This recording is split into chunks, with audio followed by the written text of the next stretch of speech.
샬롬, 우리 주 예수님의 이름으로 교우 여러분에게 문안드립니다. 오늘은 성령 강림 후 제1주 평신도 주일이기도 하고 삼위일체 주일입니다. 오늘 저희 교회는 삼위일체에 관한 말씀을 나누었습니다. 성경 본문은 창세기 1장 1절에서 2장 4절, 시편 8편, 고린도후서 13장 11절에서 13절, 마태복음 28장 16절에서 20절에 있는 말씀입니다.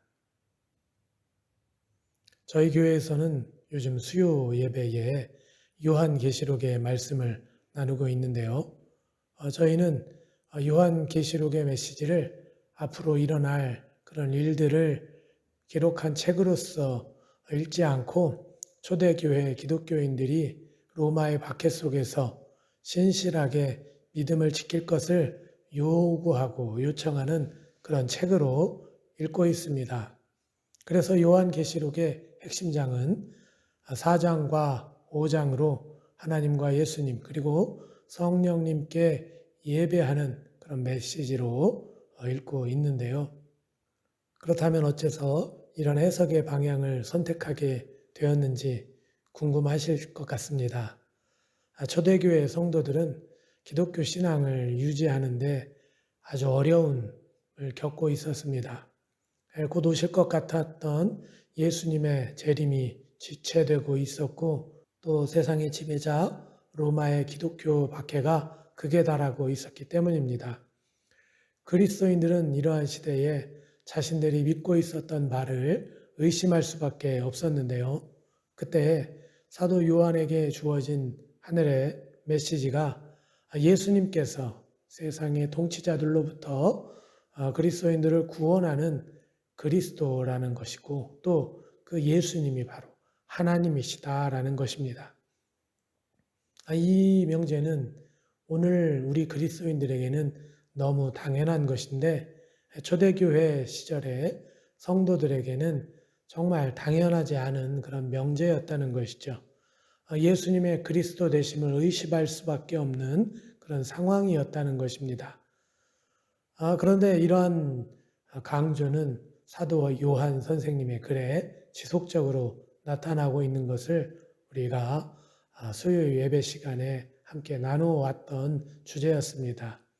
그래서 사도 요한의 메시지가 요한계시록에서도 이어지고 있다 보게 되었던 것이죠. 예수님이 그리스도시며 하나님이시다라는 이 사실, 성부와 성자, 성령은 서로 다른 위치를 갖고 계시지만 하나라는 사실, 참으로 어색하고 이상한, 그래서 많은 이들로부터 공격도 당하게 되는 이 삼위일체의 교리, 그러나 이것은 기독교의 핵심 진리입니다. 그래서 사람들은 오랫동안 이 삼위일체의 교리를 논증하기 위해서 많은 정성을 기울여 왔는데요. 그럼에도 이성적으로 이해하기 어려운 것이 바로 이 삼위일체의 교리입니다. 그래서 이해할 수 없는데 어떻게 믿으라고 하는 것이냐라고 말하는 사람들도 있는 것이죠. 이런 현상에 대해서 웨슬리는 이런 해법을 우리들에게 제시하는데요. 당신은 이미 당신이 이해할 수 없는 많은 것들을 믿고 있습니다. 라는 것입니다. 태양을 이해하지 못하지만 태양이 존재한다는 것을 믿고 있고 지구를 지탱하는 것이 무엇인지 알 수 없지만 지구의 존재를 알고 있고 영혼과 육체의 연결 방식을 이해하지 못하지만 영혼을 믿고 있다는 것입니다. 그러므로 삼위일체의 교리는 이해의 대상이 아니라는 것이죠. 그러나 삼위일체는 기독교의 핵심이기 때문에 믿어야 한다는 것입니다. 이 진리를 믿지 않고서는 결코 생명력 있는 그런 신앙을 갖지 못하기 때문이라는 것인데요. 그래서 오늘 우리는 이 삼위일체의 교리를 이성적으로 설명하는 데 집중하지 않고 오늘은 성부, 성자, 성령, 하나님에 대해서 잠시 살펴보는 그런 시간을 가지려고 합니다. 우리는 하나님에 대해 알고 있고 느끼고 있고 깨닫고 있습니다. 성부 하나님은 천지를 창조하신 분이십니다. 전지전능하시고 만유의 주제이십니다. 또한 처음과 나중이시죠. 이러한 하나님에 대한 정보를 우리는 구약을 통해서 많이 알게 되는데요. 특별히 창세기는 하나님에 대한 많은 정보를 우리에게 제공하고 있습니다. 오늘 창세기의 본문은 우리로 세상을 창조하신 하나님에 대해서 알게 합니다. 그런데 창세기는 우리에게 하나님께서 축복과 저주의 근원이심을 알게 합니다. 선과 악을 나누는 기준이 되는 분으로 알게 한다는 것입니다. 창세기는 우리에게 이러한 사실을 가르쳐 주고 싶어 합니다. 여러분, 하나님이 천지를 창조하셨죠? 어째서 천지를 창조하셨습니까? 세상에 복을 주시기 위함입니다. 그래서 하나님이 손수 창조하신 세상이 어땠습니까? 하나님이 보시기에 좋은 세상이었습니다. 우리들의 언어로 표현하면 아름다운 세상쯤으로 말할 수 있을 것입니다. 참 짜임새 있고 조직적으로 잘 갖추어진 곳입니다. 이 세상이 얼마나 조직적으로 구성되어 있는지 우리들은 알 수 있습니다. 농사를 짓게 되면 식물이 자라나는 모습을 통해 정말 세상의 신비를 엿보게 됩니다. 의사들은 인체가 갖고 있는 경이로운 모습을 통해 세상의 신비를 깨닫는다고 하던데요. 또 우주를 연구하는 사람들은 우주의 규칙적이고 조직적인 모습을 보면서 신비로움을 느낀다고 합니다. 어째서 우리가 살고 있는 세상이 이토록 아름답고 신비롭습니까? 하나님이 복을 주기 위해 만드신 세상이기 때문입니다. 그래서 하나님이 친히 창조하시는 세계는 세상을 살리려고 하고 세상을 이롭게 하려고 움직입니다.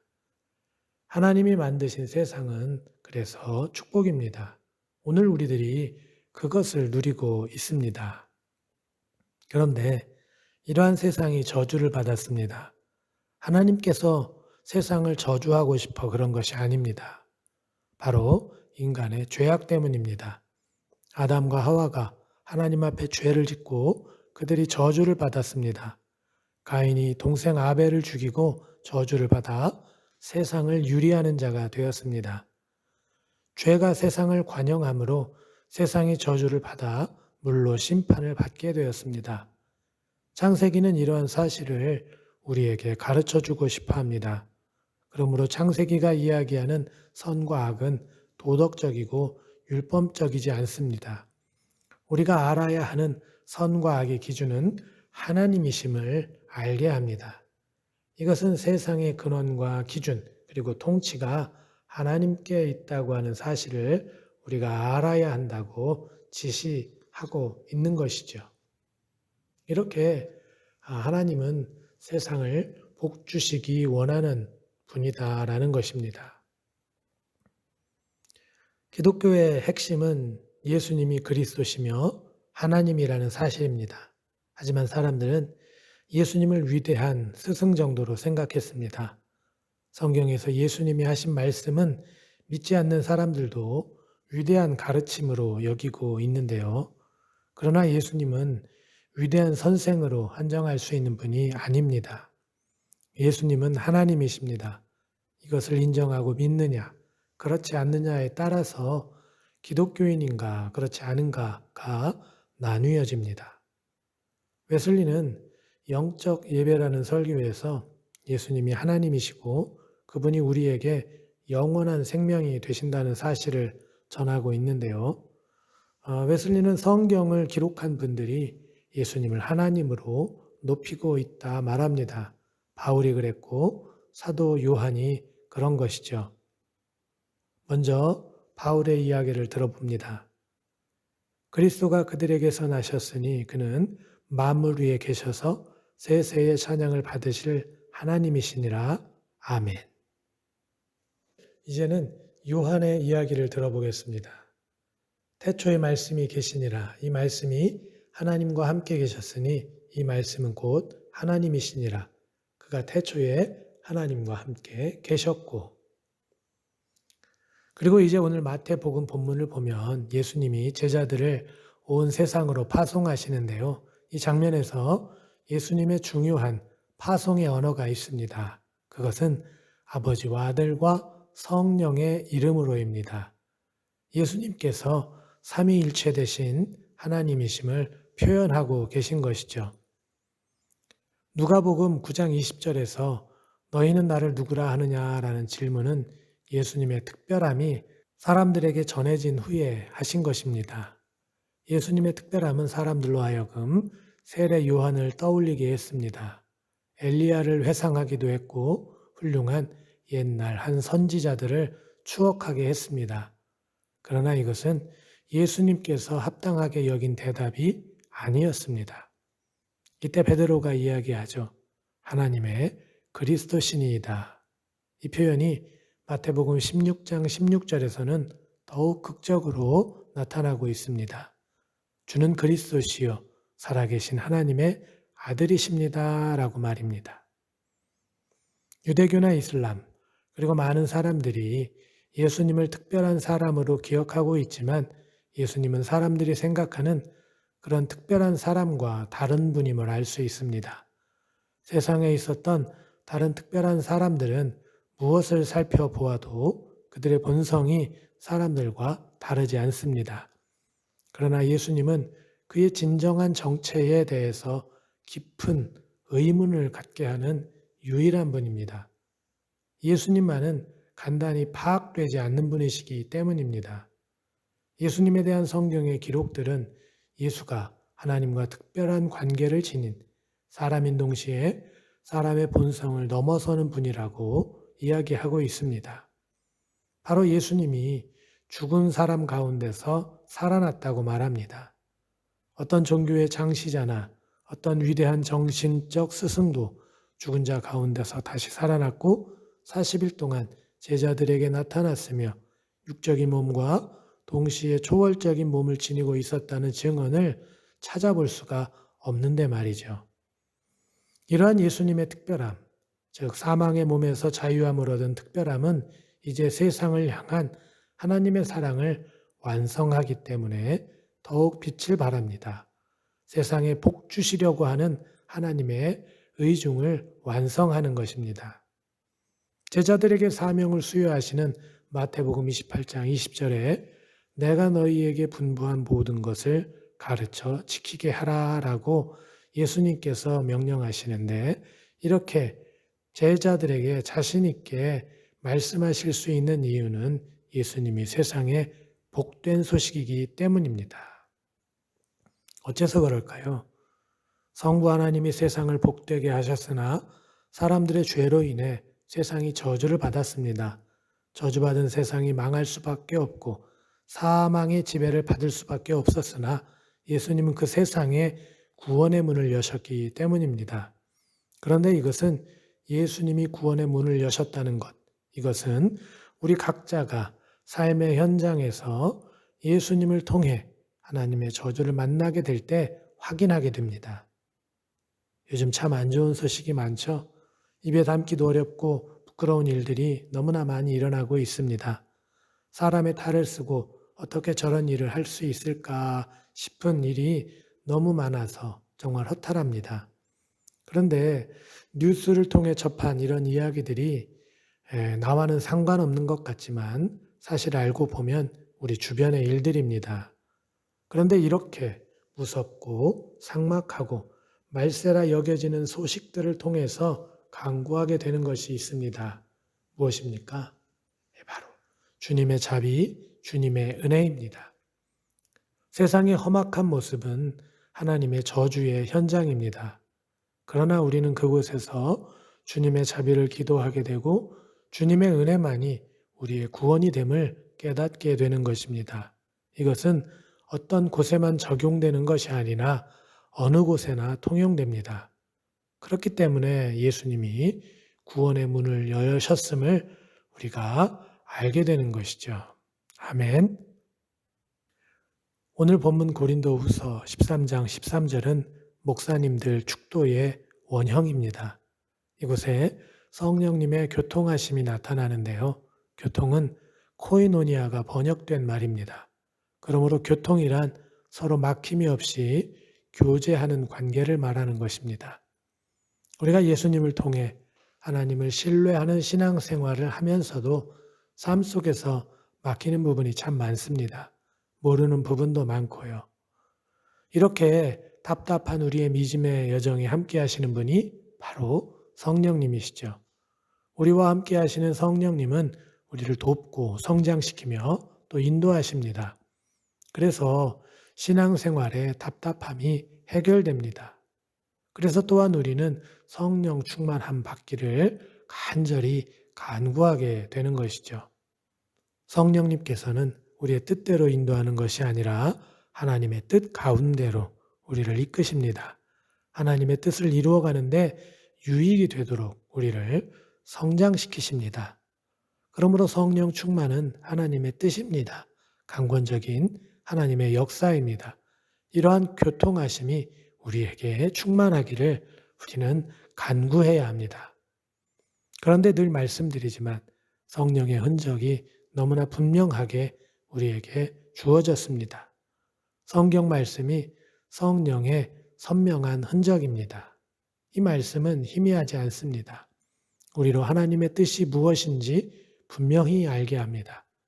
하나님께서 원하는 것은 무엇이고 바라지 않는 것은 또 무엇인지 똑똑히 알게 합니다. 그러므로 우리는 성경의 말씀을 묵상하고 우리 삶의 지침으로 삼기에 주저함이 없어야 합니다. 성령님과 동행하기 위해서 하나님의 뜻을 놓치지 않기 위해서 하나님의 원하는 삶을 살기 위해서 말이지요. 이렇게 오늘 우리는 삼위일체의 이 신비를 설명하지 않고 삼위 되신 하나님과 예수님과 성령님의 사역에 대해서 잠시 살펴보았습니다.